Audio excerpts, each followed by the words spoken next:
یہاں سے ایک برگر بائے کیا جاتا ہے KFC سے، اور وہاں پہ ان کے اوپر ایک بم گرا دیا جاتا ہے۔ اب ہم غلط کہہ رہے ہیں کہ امریکہ اس کو فنڈنگ کر رہا ہے، ارے بھائی مسلمان بھی معاذ اللہ ان کو فنڈنگ کر رہے ہیں۔ مفتی صاحب کیا فرماتے ہیں ان لوگوں کے بارے میں جو فلسطین کی موجودہ انتہائی نازک صورتحال کے باوجود بھی اسرائیل مصنوعات کا بائیکاٹ نہیں کرتے ہیں؟ بسم اللہ الرحمن الرحیم۔ دیکھیں، کوئی بھی ملک ہے نا، آج کے دور میں یا پہلے، وہ اپنے کاروبار کی بنیاد پر، وہ اپنے جو اس کے وسائل ہیں اس کی بنیاد پر مضبوط ہوتا ہے۔ اب اسرائیل مضبوط کیسے ہوا ہے؟ ان کے آپ چھوٹے بچے کو دیکھیں گے نا، اب وہ شروع سے وہ سکھاتے ہی کاروبار ہے، بزنس ہے۔ تو آج اس لیے وہ اتنے پھیلے ہوئے ہیں ہر جگہ پہ۔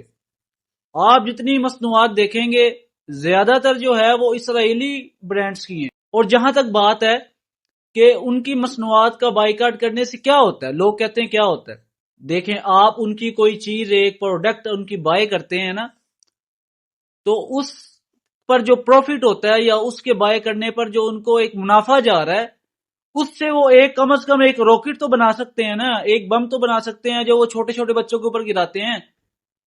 یہ جو لوگ کہہ رہے ہیں نا کہ بائیک آؤٹ کرنے سے کیا ہوتا ہے، یہ صرف جو ہے بکواسات کر رہے ہیں، نہ انہوں نے جہاد میں کام کرنا ہے۔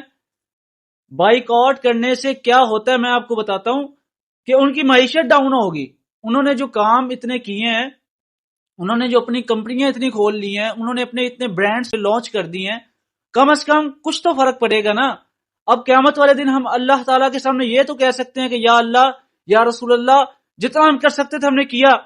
ہم یہ باتیں نہیں کر سکتے کہ یہ تو صرف گھر میں بیٹھے، یہ تو بہانے ہیں، باتیں ہیں کہ ہمارے بائیک آؤٹ کرنے سے کیا ہوگا۔ یہ صرف جو ہے ان کے منہ کی بکواسات ہیں، نہ یہ بائیک آؤٹ کر سکتے ہیں اور نہ جو ہے یہ جنگ میں شامل ہو سکتے ہیں، یہ صرف ان کے بہانے ہوتے ہیں۔ اس لیے اسرائیلی مصنوعات کا بائیک آؤٹ کرنا ہمارے اوپر لازم ہے۔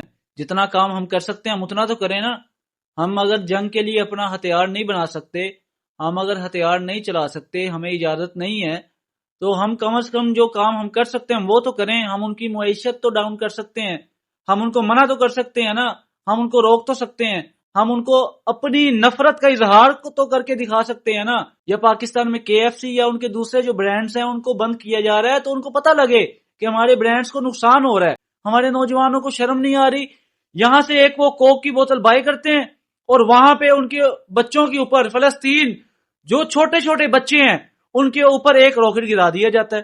یہاں سے ایک برگر بائی کیا جاتا ہے KFC سے اور وہاں پہ ان کے اوپر ایک بم گرا دیا جاتا ہے۔ یہی ہماری صورتحال ہے۔ اب ہم غلط کہہ رہے ہیں کہ امریکہ اس کو فنڈنگ کر رہا ہے، ارے بھائی مسلمان بھی معاذ اللہ ان کو فنڈنگ کر رہے ہیں اسی طریقے سے۔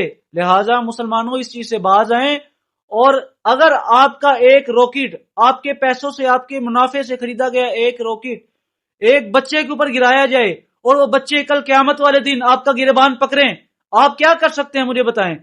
وہ رسول اللہ صلی اللہ تعالی علیہ وسلم کی بارگاہ میں جا کے کہہ دیں کہ یا رسول اللہ ان کی شفاعت مت کیجیے، انہوں نے دنیا میں ہمیں جیتے جی مار دیا، انہوں نے کفار کا ساتھ دیا، انہوں نے ان کو بم خرید کے دیے، ہم دیکھیں ہم ان کو کیا جواب دیں گے قیامت والے دن۔ اب اسی بات پر ہماری پکڑ ہو گئی۔ اللہ تعالی ہمیں معاف فرمائے، اس چیزوں سے اللہ تعالی ہمیں محفوظ فرمائے۔